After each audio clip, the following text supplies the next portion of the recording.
Shalom saudara terkasih, bagaimana kabarnya? Saya harap kita semua baik oma opa, mama papa, tante om dan juga adik-adik terkasih, kita semua dalam keadaan sehat dimanapun kita berada.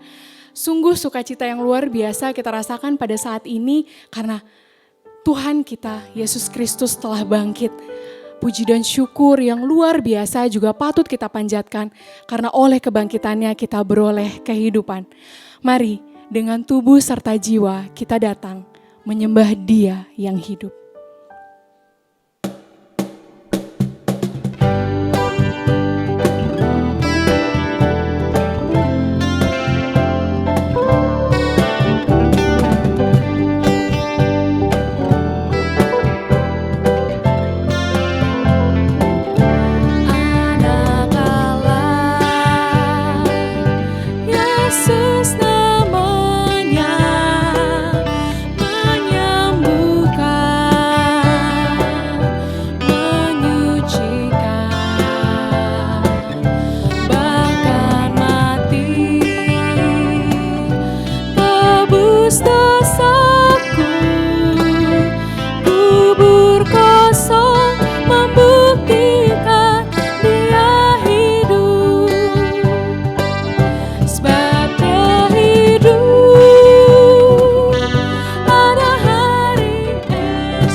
Shalom, jemaat dikasih Tuhan dan anak-anakku sekalian. Mari kita mengawali ibadah kita dengan mengucapkan pengakuan demikian. Pertolongan kita adalah di dalam nama Tuhan yang menjadikan langit dan bumi, yang kasih setianya tetap untuk selama-lamanya, yang memelihara umat manusia di tengah pergumulan dan goncangan kehidupan.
Kasih karunia dan damai sejahtera dari Allah Bapa kita dan dari Tuhan kita Yesus Kristus menyertai saudara sekalian.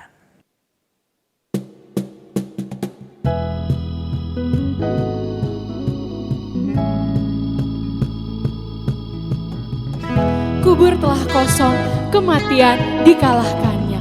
Mari kita bersorak.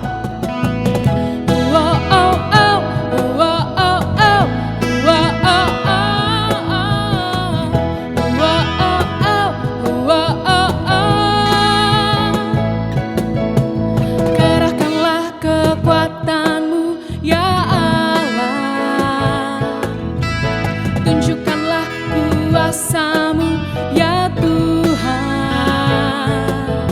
Serahkan musuh-Mu, selamatkanlah umat-Mu.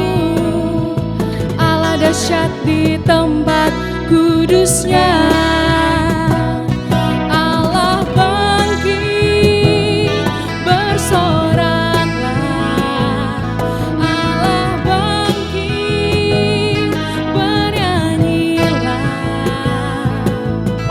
Musuh dikalahkan, umatnya dibebaskan. Allah dahsyat di tempat kudus-Nya.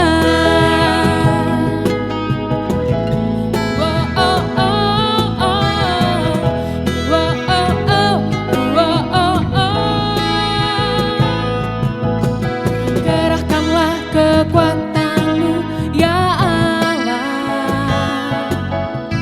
Tunjukkanlah kuasa-Mu ya Tuhan. Serahkan musuh-Mu, selamatkanlah umat-Mu. Allah dahsyat di tempat kudus-Nya. Allah bangkit, bersoraklah.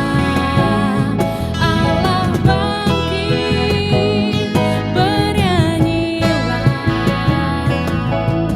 Musuh dikalahkan, umatnya dibebaskan.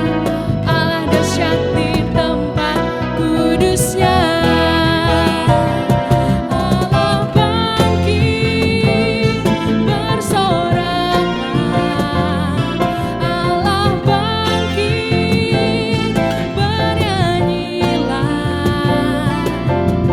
Musuh dikalahkan, umatnya dibebaskan. Allah dahsyat di tempat kudus-Nya. Allah dahsyat di tempat kudus-Nya. Allah dahsyat di tempat kudus-Nya.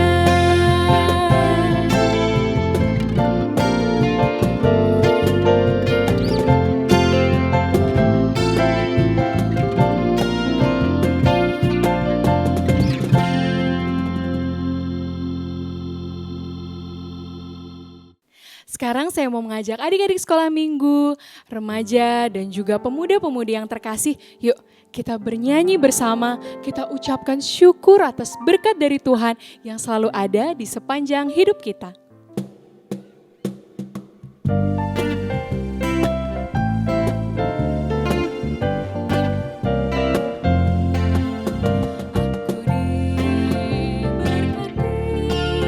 Sepanjang hidupku diberkati. Bila bangun pagi hari siang berganti malam, aku diberkati. Aku diberkati. Sepanjang hidupku diberkati. Bila bangun pagi hari siang berganti malam, aku diberkati.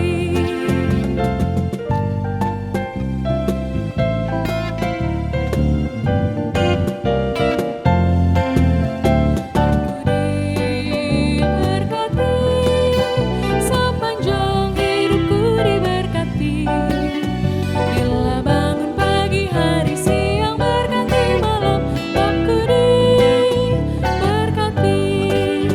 Aku diberkati.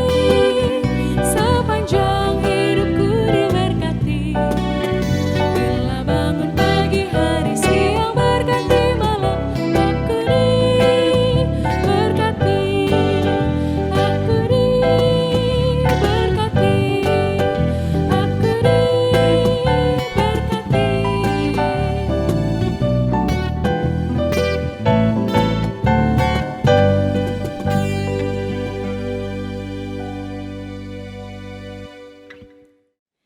Mari kita mempersiapkan hati kita untuk mendengar firman Tuhan. Kita pujikan, kasih Allahku sungguh telah terbukti.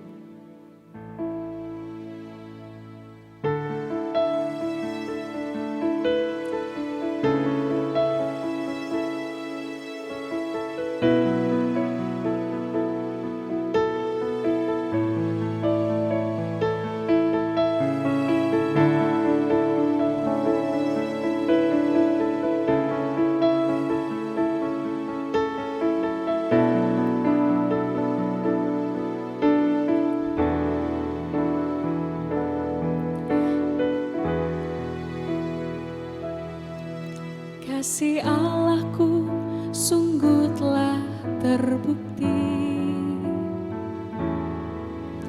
ketika Dia serahkan anaknya. Kasih Allah mau berkorban bagi kau dan aku. Tak ada kasih seperti kasih-Nya. Bersyukur, bersyukur, bersyukurlah, bersyukur karena kasih setia-Mu. Ku sembah, ku sembah, ku sembah dan ku sembah. Selama hidupku ku sembah Kau Tuhan. Terima kasih ya Bapa, kasih-Mu luar biasa.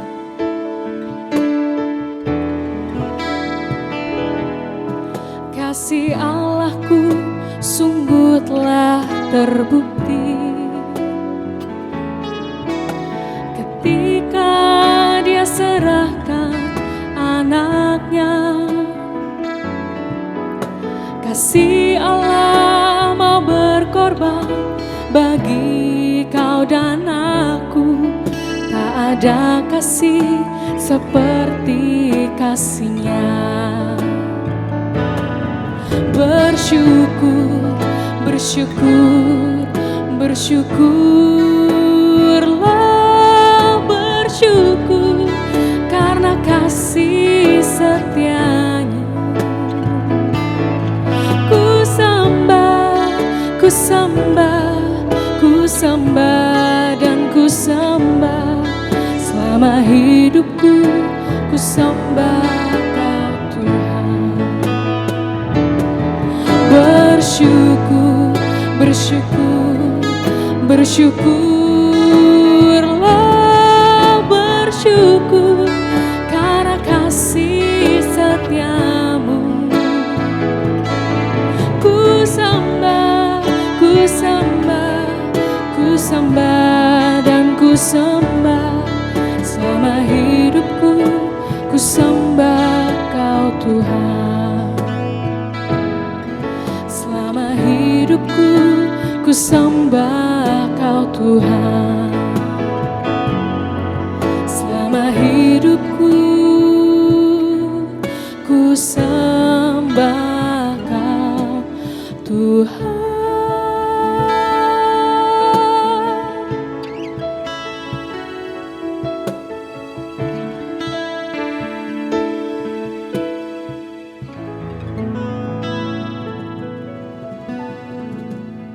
Mari jemaat dan anak-anakku sekalian, kita akan berdoa sebelum kita membaca dan merenungkan firman Tuhan. Mari kita berdoa.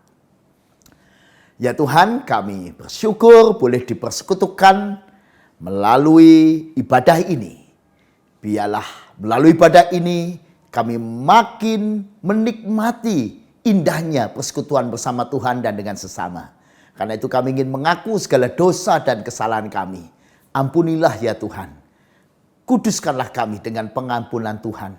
Kami juga mau menyerahkan firman yang hendak kami baca dan renungkan. Kiranya itu menguatkan dan melengkapi hidup kami dengan hikmat dan firman yang dari Tuhan itu boleh menerangi perjalanan hidup kami. Supaya kami merasakan perjalanan hidup makin indah, nyaman, dan kuat bersama dengan Tuhan. Amin. Injil Yohanes pasal 20 ayat 1 sampai dengan 10. Injil Yohanes pasal 20 ayat 1 sampai dengan 10. Kebangkitan Yesus. Pada hari pertama minggu itu, pagi-pagi benar ketika hari masih gelap, pergilah Maria Magdalena ke kubur itu dan ia melihat bahwa batu telah diambil dari kubur. Ia berlari-lari mendapatkan Simon Petrus dan murid yang lain yang dikasihi Yesus dan berkata kepada mereka, "Tuhan telah diambil orang dari kuburnya dan kami tidak tahu di mana ia diletakkan." Maka berangkatlah Petrus dan murid yang lain itu ke kubur. Keduanya berlari bersama-sama, tetapi murid yang lain itu berlari lebih cepat daripada Petrus, sehingga lebih dahulu sampai di kubur. Ia menjenguk ke dalam dan melihat kain kapan terletak di tanah, akan tetapi ia tidak masuk ke dalam.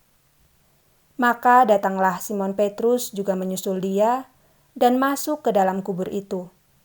Ia melihat kain kapan terletak di tanah, sedang kain peluh yang tadinya ada di kepala Yesus tidak terletak dekat kain kapan itu, tetapi agak di samping di tempat yang lain dan sudah tergulung. Maka masuklah juga murid yang lain yang lebih dahulu sampai di kubur itu, dan ia melihatnya dan percaya. Sebab selama itu mereka belum mengerti isi kitab suci yang mengatakan bahwa ia harus bangkit dari antara orang mati. Lalu pulanglah kedua murid itu ke rumah. Demikianlah Injil Yesus Kristus. Berbahagialah setiap orang yang mendengarkan firman Tuhan, menyimpan dalam hati, dan melakukannya dalam hidup sehari-hari. Haleluya. Shalom, jemaat yang dikasihi Tuhan. Saya senang sekali suatu kali datang ke sebuah acara pernikahan dan tiba-tiba MC acara itu mengatakan, hadirin sekalian, saksikanlah Agnes Monica, artis ibu kota hadir di tengah kita. Wah, saya senang sekali, bayangin saudara, akan melihat artis ibu kota Agnes Monica. Siapa yang gak kenal dia? Artis yang suaranya dan penampilannya selalu hebat. Waduh, semua melihat ke atas panggung. Kami semua kaget. Ternyata bukan Agnes Monica yang naik ke panggung, tapi seorang ya mungkin pria yang pakai baju wanita ya.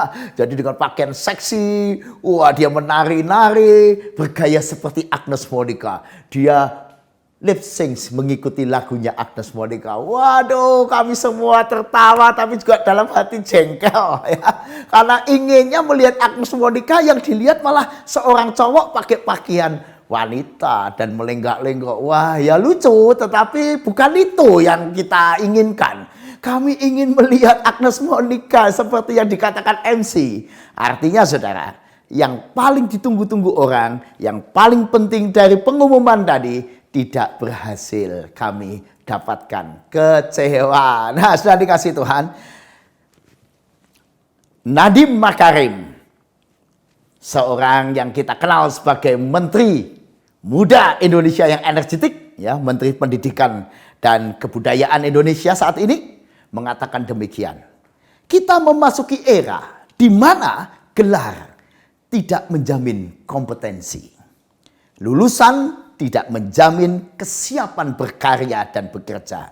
Akreditasi tidak menjamin mutu. Masuk kelas tidak menjamin belajar.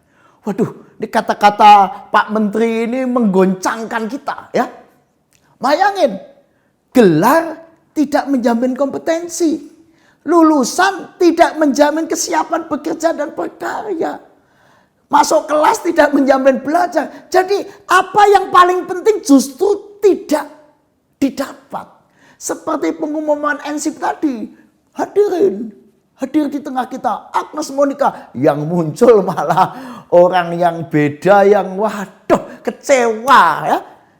Apa yang diharapkan dari seorang lulusan adalah ya sebuah kompetensi. Apa yang diharapkan dari orang yang belajar ya orangnya itu memperoleh ilmu dan bisa menunjukkan ilmunya. Nah, sudah dikasih Tuhan, apa yang paling penting, paling esensi dan paling utama, kadang justru yang hilang, yang nggak ada dalam sesuatu. Dan dikasih Tuhan, pertanyaannya dalam kehidupan Anda sebagai orang Kristen, apakah Yesus masih ada dalam hidup saudara? Ataukah kita mirip dengan idiom-idiom tadi, kita seperti pengikut Yesus yang nggak punya Yesus? Loh Pak, apa ada pengikut Yesus kok nggak ada Yesus? Ayo kita lihat dalam kisah yang tadi kita baca dalam Yohanes 20 ayat 1 sampai 20, dikatakan di ayat yang kedua, Maria Magdalena mengatakan kepada Simon Petrus dan murid yang dikasih Tuhan, Tuhan telah diambil orang dari kuburnya. Oh, ini kalimat Maria Magdalena ini aneh sekali. Tuhan telah diambil orang. Tuhannya hilang, dicuri orang. Tentu yang dimaksud adalah tubuh Yesus yang sudah dimakamkan itu hilang. Dan di ayat 13, Tuhanku telah diambil orang, kehilangan Tuhan. Dan dikasih Tuhan ini kalimat yang miris. Dan dalam kehidupan kita sehari-hari bisa jadi memang kita kehilangan Tuhan. Saudara, ada banyak orang Kristen yang berdoa tapi tidak berdoa berjumpa dengan Tuhan. Kebaktian tidak mengalami Tuhan. Tidak mengalami persekutuan dengan Tuhan dan sesama. Yang paling esensi hilang. Menikah di dalam Tuhan, diteguhkan dan diberkati pernikahannya, tapi pernikahan keluarga itu tidak ada damai. Kehilangan yang paling penting dan esensial dalam hidup. Jangan-jangan sebagian di antara kita sedang mengalaminya. Pertanyaannya, Pak, bagaimana bisa itu terjadi? Mari kita melihat, saudara. Bagaimana Maria Magdalena kehilangan Tuhan. Dan dikasih Tuhan dimulai dari ayat yang pertama. Di mana begitu sedihnya Maria Magdalena karena Yesus disalibkan pada 3 hari sebelumnya. Dan kemudian Maria Magdalena pagi-pagi benar ketika hari masih gelap pergi ke kubur. Di ayat 1 dikatakan ia melihat bahwa batu telah diambil dari kubur. Dalam kesedihan, dalam perasaan yang sedang berduka, melihat batu kubur itu terguling, Maria Magdalena cepat membuat kesimpulan, ini tubuh Tuhan Yesus dicuri orang. Dia belum menengok ke dalam. Dia belum masuk, belum apa-apa, baru lihat batu terguling. Dia cepat-cepat berlari di ayat yang kedua. Dia lari langsung pulang berbicara pada Simon Petrus dan seorang murid yang lain yang dikatakan di sini murid yang dikasihi oleh Yesus. Dan kemungkinan besar yang dimaksud adalah Yohanes, murid yang dikasihi Yesus. Jadi segera dia lapor kepada Petrus dan Yohanes. Tuhan telah diambil orang dari kuburnya dan kami tidak tahu di mana ia diletakkan. Sudah kan dikasih Tuhan. Ketika kita tenggelam dalam perasaan sedih, ketika kita tenggelam dalam duka, ketika kita ada di dalam masalah, ketika kita panik, ketika kita stres, bisa jadi kita kehilangan Tuhan. Dan doa-doa kita seperti tidak menyapa Tuhan. Seperti menyapa ke udara yang kosong. Sekosong hati kita. Ada banyak orang mengalami seperti itu, saudara. Di ayat yang kedua kita lihat betapa Maria Magdalena tergesa-gesa membuat kesimpulan. Dan kesimpulannya salah. Kenapa? Karena dia lupa ajaran Yesus. Lupa kitab suci. Di ayat yang ke-9 dikatakan. Sebab selama itu mereka belum mengerti kitab suci. Ketika saudara dan saya tidak mengerti kitab suci, hati-hati. Kita bisa kehilangan pengertian tentang Tuhan. Kehilangan pengertian tentang kehadiran Tuhan. Akhirnya kita bisa kehilangan keyakinan bahwa Tuhan hadir. Tuhan bangkit, Tuhan hadir. Nah, sudah dikasih Tuhan, di ayat yang ke-4 sampai 10, unik sekali. Dikatakan di sana, Simon Petrus dan Yohanes mendengar berita yang mengejutkan Tuhan dicuri orang itu lari cepat-cepat. Tergopoh-gopoh lari menuju ke makam Yesus. Dan hasilnya mereka melihat kubur yang kosong. Lihat kubur kosong, cepat pulang lagi. Karena kecewa, sedih tubuh Yesus dicuri orang. Tuhan dicuri orang. Pertanyaan saya sudah dikasih Tuhan. Apakah saudara dan saya juga orang yang sedang kehilangan Tuhan? Mungkin kesedihan. Mungkin perasaan yang terlalu berduka. Terlalu kalut oleh persoalan. Membuat Anda kehilangan Tuhan. Sehingga nggak ada damai. Sehingga tidak ada lagi ingat firman Tuhan. Meneguhkan kita sehingga lupa ajaran. Bahkan kita bisa menjadi orang Kristen yang tergopoh-gopoh seperti Simon Petrus dan Yohanes. Dan dikasih Tuhan, di masa pandemi ini kita melihat betapa banyak orang yang kehilangan Tuhan. Kita lihat statistik yang sudah bisa kita lihat dari slide ini, ya, bagaimana banyak orang tidak kebaktian dengan baik di masa pandemi ke 1 tahun ini. Sebuah penelitian yang dilakukan oleh teman-teman dari GPIB yang meneliti dari berbagai kota besar maupun daerah. Saya kutip hasil penelitian mereka. Dari ibadah selama 1 tahun online ini, yang sering beribadah sebanyak 11%. Yang selalu beribadah 52%. Tapi menariknya saudara, ada yang kadang-kadang saja beribadah 24%. Dan sedihnya ada yang tidak pernah kebaktian sebanyak 13%. Jadi berapa yang ibadah dengan tidak sungguh-sungguh? 37%. 24% yang jarang ditambah dengan 13 yang tidak pernah. 37% orang percaya melalui penelitian ini tidak serius beribadah. Bisa sekali mereka kehilangan Tuhan. Dan di bawahnya ada statistik untuk mereka yang berusia 24 sampai 39 tahun. Wah, ini menarik saudara.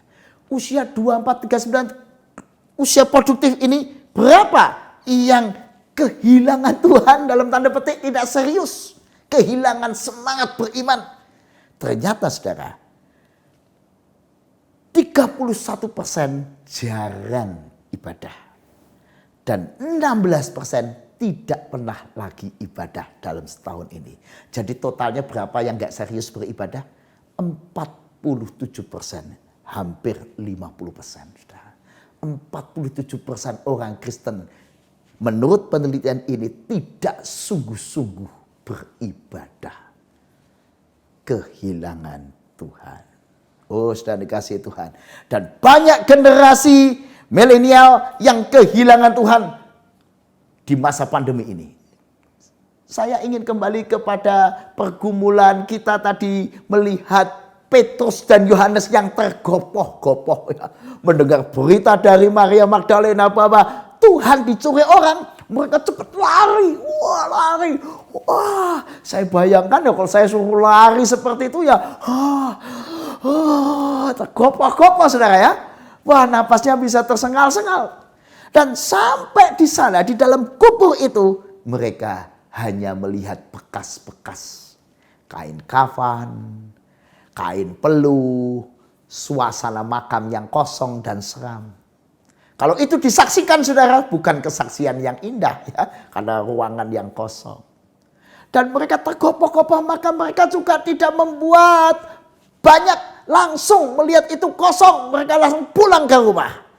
Oh, sudah dikasih Tuhan, banyak orang Kristen juga hari ini hidup berimannya tergopoh-gopoh. Ya. Seperti orang lari, capek, lelah, dan gak dapat apa-apa dalam teks kita ini. Ada juga dalam masa online ini orang yang saya dengar kalau ibadah tuh kayak orang lari, cepet ya, langsung dipercepat bila perlu ya ibadah online-nya ya, daripada dengar khotbah terlalu lama dari awal sampai akhir, langsung saja khotbahnya dipercepat, kan bisa di speed ya kan, kalau model pakai handphone kita itu, supaya nggak lama-lama. Atau malah ada yang langsung lompat, ibadah begitu pembukaan langsung tengah, akhir, pokoknya kira-kira kesimpulannya apalah gitu ya. Khotbahnya singkat, bagian akhir kesimpulannya saja. Ini orang Kristen yang tergopoh-gopoh, nggak bisa menikmati ibadah, kehilangan Tuhan.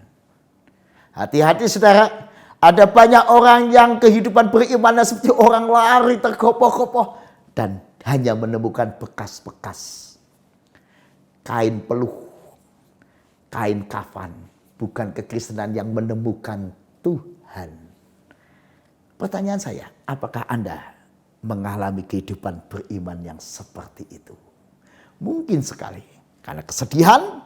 Yang kedua, karena ketidaktahuan atau tidak mengertian kitab suci dan membuat kesimpulan-kesimpulan yang tergesa-gesa dan salah yang ketika mungkin karena kita Kristen yang pengennya cepet-cepetan, nggak mau tenang. Nah pertanyaannya, lalu bagaimana dengan Maria Magdalena?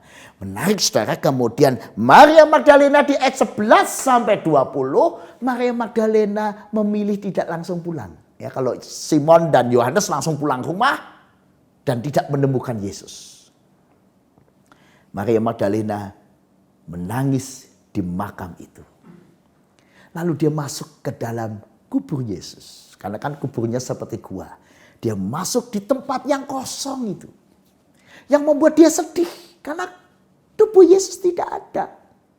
Ketika dia memandang kekosongan itu, justru dia melihat 2 orang malaikat. Ternyata enggak kosong, saudara. Ada 2 malaikat di situ. Dan kemudian ada suara yang lembut. Ibu, mengapa engkau menangis? Maria menoleh. Dia mengira itu adalah pencuri. Dia berkata, Tuhan, jika Tuhan mengambil dia. Wah, langsung nuduh ya. Katakanlah kepadaku di mana Tuhan meletakkan dia. Supaya aku dapat mengambilnya. Saudara dikasih Tuhan, padahal yang memanggil dia adalah Tuhan Yesus ada di sana. Saudara, yang menarik adalah di titik di mana Maria merasa tubuh Tuhan hilang. Atau tadi dalam bahasa tadi Tuhan dicuri orang, Tuhannya hilang. Pada titik itu juga dia menemukan dan ditemukan oleh Tuhan. Artinya Tuhan menemui Maria di titik kekosongan itu.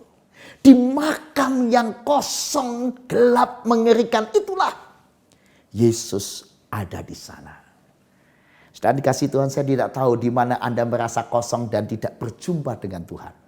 Mungkin ketika bisnis Anda gelap, Anda tidak menemukan Tuhan.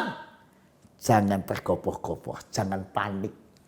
Tenang, Yesus ada di sana. Ketika Anda sedang sakit dan Anda merasa ruangan rumah sakit yang dimana Anda harus dirawat. Bahkan ada kesaksian teman kita yang dirawat di ICU merasa sendirian. Gak bisa ditengok, kesepian. Ruangannya kosong, bahkan kadang mengerikan.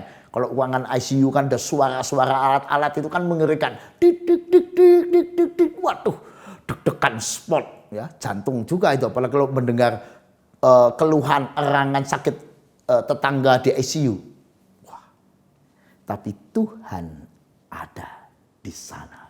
Seperti Tuhan Yesus ada di kubur yang kosong itu. Jangan kira saudara, kalau Anda melihat sesuatu yang kosong di situ tidak ada Tuhan. Tuhan justru menjumpai Maria di tengah kekosongan yang dirasakan Maria. Dan dikasih Tuhan, apa yang Yesus lakukan dalam perjumpaan dengan Maria itu menarik sekali saudara. Yang pertama saudara, Yesus hadir dan peduli. Ibu, mengapa engkau menangis? Pertama kehadiran Yesus adalah kepeduliannya. Bukan menegur, bukan marah, bukan lalu tiba-tiba menunjuk-nunjuk Maria, di mana imanmu? Bukan demikian. Kepedulian. Mengapa engkau menangis? Yang kedua, Yesus memanggil Maria dengan namanya. Maria. Di ayat yang ke-16. Maria. Panggilan yang begitu khas. Corak suara yang begitu khas membuat Maria segera sadar dan dia segera menyambut Yesus dan memanggil dia Rabuni, artinya guru. Di titik itulah Maria sadar. Ternyata bukan pencuri yang menyapa dia, tapi adalah Yesus sendiri yang hadir di tengah tempat di mana dia merasa kehilangan Tuhan, di tempat di mana merasa kosong dan menyeramkan. Disitulah Maria berjumpa dengan Yesus yang menyapa dia secara pribadi. By name dipanggil Maria. Saudara, ini penting saudara. Panggilan secara pribadi ini menunjukkan Yesus akrab dengan tiap-tiap muridnya, termasuk dengan saudara dan saya. Tuhan Yesus hadir menyebut nama saudara dan saya. Artinya Yesus mengenal persis siapa engkau. Dan Yesus peduli benar keadaan. Yesus tahu benar. Karena itu Yesus juga memanggil kita seperti dia memanggil Maria. By name, dengan nama. Keakraban, privat, kunjungan khusus. Bukan sambil lalu. Spesial. Itulah saudara dan saya. Kalau engkau mau, Yesus akan menjumpai engkau. Buka hatimu, saudara. Di ayat yang ke-17 Yesus tidak berhenti di situ. Di ayat 17 Yesus lalu mengajar Maria Magdalena. Dia berkata, jangan engkau memegang aku. Pergilah kepada saudara-saudaraku dan katakanlah kepada mereka bahwa aku akan pergi kepada Bapakku dan Bapamu, kepada Allahku dan Allahmu. Sesuatu pengajaran, nasihat, mengarahkan, pesan. Itulah yang Yesus lakukan. Kalau dia berjumpa dengan kita, tidak sekedar menjumpai. Dia melengkapi kita dengan apa yang harusnya kita ketahui dan lakukan. Dan dikasih Tuhan saya jadi ingat dengan Bilangan 6 ayat 24 sampai 26. Dikatakan demikian. Tuhan menyinari engkau dengan wajahnya dan memberi engkau kasih karunia. Tuhan menghadapkan wajahnya kepadamu dan memberi engkau damai sejahtera. Itulah ketika Tuhan hadir dalam hidup kita. Di tempat di mana kita merasa ini kok kosong ya, gak ada apa-apa ya. Justru di tempat kosong itu kita harus yakin ya, Tuhan sedang menyinari kita dengan wajahnya. Artinya Tuhan memandang dengan kemuliaannya. Dia memandang dengan sinar kasihnya. Dia memandang dengan kepeduliannya kita. Tuhan memberikan kasih karunia-Nya. Tuhan menghadapkan wajahnya. Artinya Tuhan perhatian. Tuhan spesial melihat saudara dengan saya dengan penuh perhatian. Dan kasih Tuhan. Karena itu ketika kita sedang merasakan hidup yang kosong. Hidup yang seram. Hidup yang tegang. Hidup yang penuh dengan pergumulan. Jangan tergopoh-gopoh. Jangan panik. Jangan tenggelam dalam duka atau rasa takut, stres. Tapi tenanglah. Pandang kekosongan itu. Ketakutanmu, persoalanmu. Lihatlah. Dia sebenarnya ada. Sedang memandang saudara. Saudara, ini pengalaman kesaksian seorang pemilik toko yang saya sebut saja Koh Ping An. Ya, ini namanya Koh Ping An. Saya kasih nama samaran yang menarik ya. Koh Ping An. Koh Ping An ini memiliki toko. Dan tokonya sepi di masa pandemi ini. Dan dia merasa marah pada dirinya sendiri. Gimana ini situasi tokonya sepi? Ya memang pandemi. Mau marah sama siapa? Ya dia marah pada dirinya sendiri. Dia jengkel dengan tokonya yang sepi. Pelan-pelan dia juga marah dengan Tuhan, dengan situasi kok seperti ini Tuhan. Dan dia bertanya pada titik frustasinya, Tuhan di manakah engkau ketika tokoku sepi ini? Tuhan ada di mana? Saya dikasih Tuhan. Ketika dia sedang sedih, tokonya sepi. Dia melihat toko sepi itu sambil nangis. Mata hatinya, mata batinnya melihat sesuatu. Yaitu melihat kehadiran Tuhan. Tentu bukan kehadiran Tuhan secara fisik. Tapi mata batinnya mendengar suara. Aku ada di sini. Bersama engkau di tengah tokomu yang sepi ini. Aku ada di sini. Dan ini kasih Tuhan. Hatinya penuh dengan damai. Oh ternyata Tuhan ada di tokoku yang sepi, yang kosong, yang selalu dia pandang kosong. Dia ada di sini. Itu suara hatinya. Dan suara hati itu memenuhi pikirannya dengan penuh sukacita. Ternyata Tuhan ada di sini. Mata imannya, mata batinnya menyatakan benar. Amin. Tuhan Yesus ada di sini. Sejak itu dia bersemangat. Dia berkata, Tuhan terima kasih. Engkau ada di sini. Di tengah kekosongan tokoku ini. Aku tahu Tuhan tidak sekedar hadir. Tuhan juga pasti melakukan sesuatu buat saya. Sejak itu dia bersemangat sekali. Di tengah toko sepi dia berdoa karena dia yakin Tuhan ada di situ. Dia semangat sekali bekerja karena dia percaya Tuhan ada bersama dengan dia. Dia tahu dan yakin sekali Tuhan ada di sisinya di tengah perjuangannya sebagai pengusaha yang sedang mengalami sulitnya hidup. Dengan semangat itu dia makin kreatif. Dia mulai membuat berbagai macam eksperimentasi bisnis. Ya, dia mulai jual sesuatu yang dulu gak pernah dia lakukan. Dia mulai ide. Pelan. Tapi pasti usahanya berbuah. Hasil yang baik. Tokonya mulai meningkat. Dan dikasih Tuhan. Tentu tidak ada perjuangan yang instan. Dan Tuhan seringkali mengizinkan kita untuk berjuang keras. Supaya kita makin menghayati perjuangan hidup. Dan dikasih Tuhan, seorang anak pulang bersama dengan teman-temannya dari sekolah. Pulang sekolah rombongan beberapa teman. Rumahnya masih jauh, mungkin sekitar 100 meter masih ada. Tiba-tiba dia teriak, "Hore! Papaku sudah pulang! Papaku ada di rumah! Hore!" Wah, senang sekali. Temannya heran. "Loh, kamu kok tahu belum sampai rumah? Kok sudah senang papanya di rumah? Hore, papaku sudah di rumah, hore." "Kok kamu tahu?" "Ya tahu dong." "Lah kok tahu?" "Tanda-tanda kehadirannya saya tahu." "Apa tandanya?" "Lah itu mobilnya ada di depan rumah, tandanya papa saya udah pulang." "Lah itu kebunnya sudah basah air karena papanya kalau pulang rumah menyirami tanaman. Lah tanamannya sudah basah semua. Lah itu pasti papa saya sudah nyiramin. Wah, itu pasti papa saya." Nah itu sandal sepatu di depan pintu rumah rapi.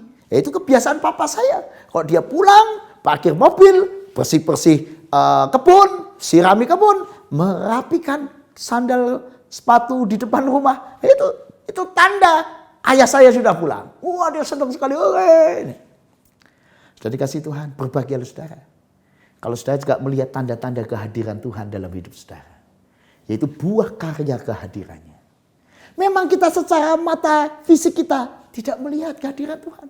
Bahkan yang kita lihat mungkin seperti kubur yang kosong. Bahkan mungkin yang kita lihat seperti kain kafan yang mengerikan. Bukan mungkin yang kita lihat sesuatu yang gak ada. Tapi jangan punya kesimpulan, Tuhan dicuri orang. Aku gak punya Tuhan. Tuhan gak ada dalam hidupku. Jangan membuat kesimpulan yang keliru, saudara. Pandanglah yang kosong itu dengan mata imanmu. Engkau akan melihat Dia yang hadir. Karena Yesus bangkit untuk hadir dalam kehidupan saudara.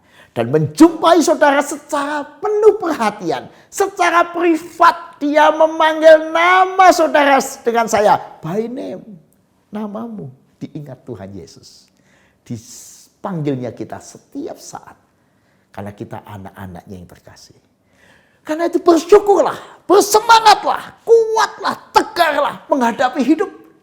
Melihat buah kehadirannya, kita tahu dia ada dalam hidup kita. Begitu Anda bangun tidur melihat suami kita, melihat istri kita di sisi kita, mereka adalah buah karya kehadiran Tuhan. Memberikan suami, memberi istri yang baik. Bersyukurlah, semangatlah, Tuhan ada di rumah kita. Begitu kita bangun melihat anak-anak kita, mereka adalah buah karya Tuhan. Mendengar suara anak-anak yang ceria, itulah buah karya Tuhan. Bersyukurlah Tuhan hadir di sini. Ketika kita hari ini masih bisa beribadah. Ketika saudara dan saya melihat ibadah ini melalui YouTube ini adalah buah karya Tuhan. Artinya Tuhan ada di sini. Di tempat saya melayani, di tempat saudara mendengarkan. Karena itu sudah dikasih Tuhan. Yesus yang bangkit memang selalu stand by me.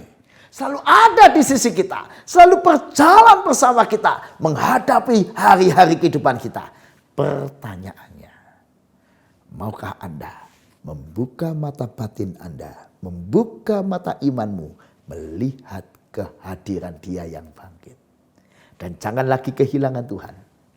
Jangan lagi mengatakan, Tuhan dicuri orang. Jangan lagi merasakan doa-doa yang kosong. Justru di tengah suasana hening doa kita, suara Tuhan sayup terdengar di hati kita.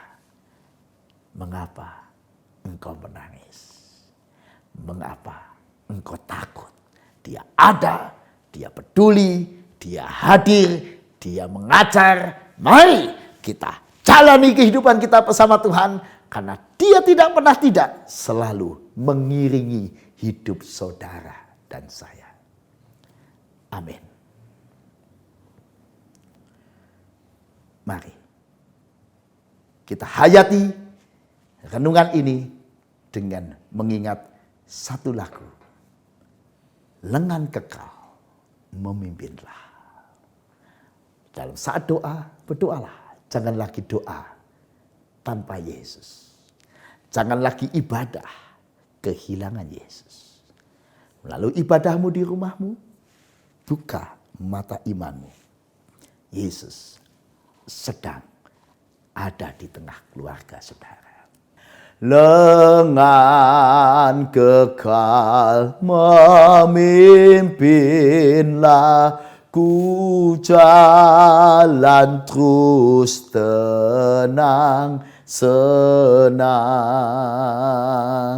tak mengeluh dan tak gentar, karena pimpinan Tuhan terang. Lengan kekal memimpinlah, di jalanku yang turun naik, sehingga aku tibalah di surga, tempat yang terbaik. Mari kita berdoa. Ya Tuhan, sering hati kami kosong, kehilangan Tuhan. Sering kami merasakan tidak ada apa-apa dalam hidup kami. Seolah-olah tidak ada Tuhan dalam hidup kami. Tetapi kami tahu itu adalah kesimpulan-kesimpulan yang keliru dan salah.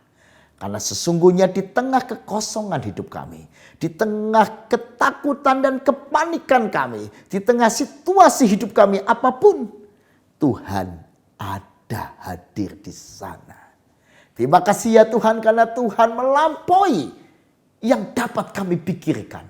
Karena Tuhan selalu hadir.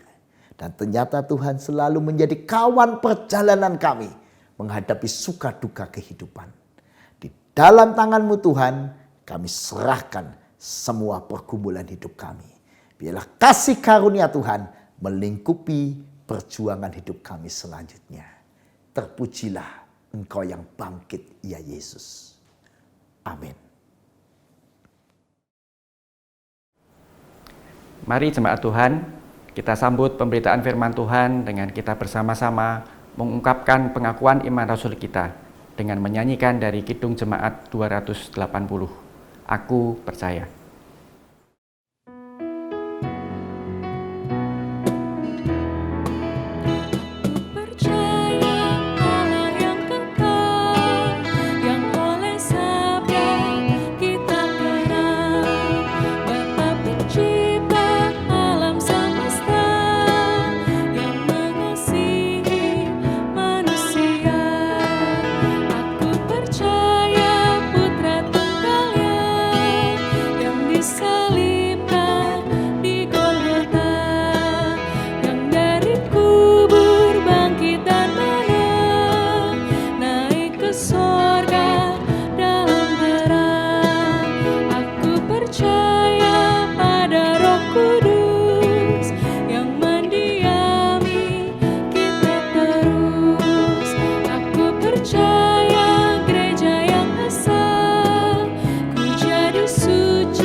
Mari jemaat kita naikkan doa-doa syafaat kita. Mari kita berdoa. Ya Tuhan, kami mau berdoa di hari Paskah ini untuk orang-orang yang menderita, untuk orang-orang yang berduka, untuk orang-orang yang sakit, untuk orang-orang yang kehilangan pekerjaan, yang ekonomi hidupnya mengalami keterpurukan, bahkan yang keluarganya mengalami goncangan-goncangan hidup, sehingga untuk makan pun mereka harus berjuang luar biasa. Kasihanilah ya Tuhan semua orang yang menderita, karena kami tahu di banyak orang di seluruh dunia, juga di tengah bangsa negara kami Indonesia, juga di kota kami Yogyakarta, ada banyak orang yang mengalami penderitaan semacam itu. Kasihanilah ya Tuhan dan tolonglah. Kayaknya Tuhan menggerakkan seluruh pemimpin-pemimpin kami, untuk pemimpin-pemimpin dunia, untuk mengandalkan Tuhan dan bersama dengan pertolongan Tuhan boleh mengalahkan pandemi ini. Berkati supaya umat manusia di seluruh dunia bisa disiplin menjaga protokol kesehatan. Berkati juga vaksinasi yang sedang dilakukan di seluruh dunia supaya boleh berjalan dengan baik dan akhirnya boleh memulihkan kehidupan umat manusia. Kami serahkan semua perjuangan kami dalam tangan pertolongan-Mu. Kami serahkan juga untuk gereja-gereja Tuhan di seluruh dunia yang merayakan Paskah di masa ini. Kiranya oleh pertolongan Tuhan kami mendapatkan kekuatan untuk terus melayani umat manusia melalui doa, melalui pelayanan yang nyata, melalui pelayanan iman yang menguatkan, penghiburan bagi umat manusia yang tengah berjuang di masa pandemi ini. Kiranya kasih setia dan pertolongan Tuhan menyertai perjuangan kami sekalian. Terpujilah nama Tuhan. Amin. Mari jemaat Tuhan yang terkasih, bersama-sama kita akan mengumpulkan persembahan. Kita akan wujudkan ucapan syukur kita atas penyertaan dan pemeliharaan Tuhan dalam hidup kita dengan mengingat dari Yunus 2 ayat yang ke-9. Tetapi aku dengan ucapan syukur akan kupersembahkan korban kepadamu. Apa yang kunasarkan akan kubayar. Keselamatan adalah dari Tuhan. Selamat mempersembahkan yang terbaik bagi Tuhan.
Mari jemaat Tuhan, kita akan bawa persembahan di dalam doa. Ya Tuhan Allah Bapa kami, Allah yang sungguh sempurna di dalam hidup kami, Allah yang senantiasa berkarya di dalam hidup kami, Allah yang menjadi sumber berkat kami bersyukur untuk penyertaan dan pemeliharaan Tuhan. Engkau yang begitu luar biasa di dalam menyertai, di dalam memberkati setiap pekerjaan, setiap studi, setiap keluarga, dan apapun yang boleh kami kerjakan, Engkau hadirkan berkat-Mu. Untuk itu Tuhan, Kami bawa persembahan kami ke dalam tangan Tuhan, kiranya Tuhan yang memberkati, Tuhan layakkan dan kuduskan. Tuhan pakai setiap majelis jemaat dan juga komisi dan badan pelayanan yang membantu operasional gereja, kiranya Tuhan berkati, kuduskan agar dengan hikmat Tuhan mereka boleh memakai dana persembahan ini, baik yang kami kumpulkan melalui transfer maupun melalui kantong persembahan, biarlah semuanya boleh untuk kemuliaan nama Tuhan. Terpujilah nama Tuhan, kini dan selamanya. Amin. Kristus telah bangkit. Kebangkitan yang menyatakan kuasa keselamatan besar serta pengharapan baru bagi kita manusia. Mari kita kembali dalam rutinitas kita dengan tetap memuliakan kebesaran namanya.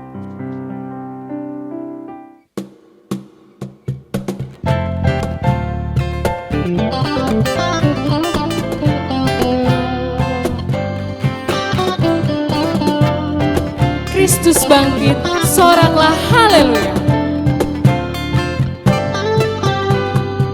Kristus bangkit, soraklah haleluya. Bumi surga bergema haleluya. Berbalasan bersyukur haleluya.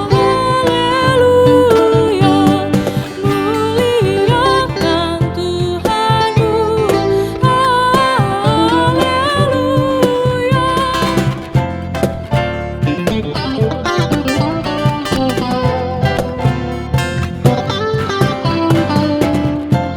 Karya kasihnya genap, haleluya. Kita pujikan baitnya yang kedua. Karya kasihnya genap, haleluya. Kemenangannya tetap, haleluya. Surya sama jadi terang, haleluya. Takkan lagi terbenam,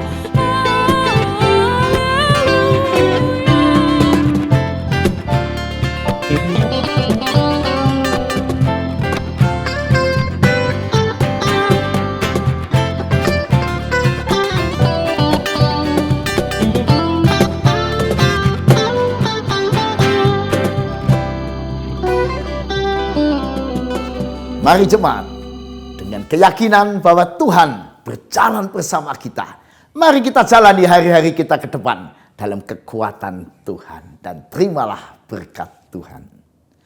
Tuhan memberkati engkau dan melindungi engkau.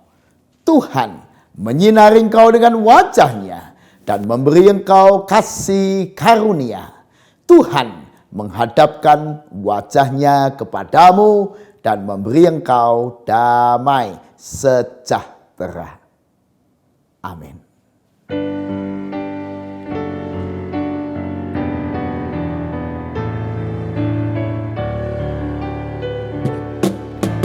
haleluya.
dahsyat di tempat kudusnya. Allah bangkit, bersoraklah. Allah bangkit, bernyanyilah.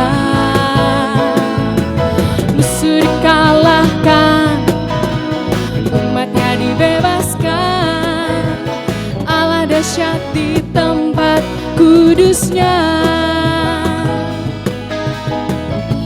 Oh, oh, oh, oh. Oh, oh, oh.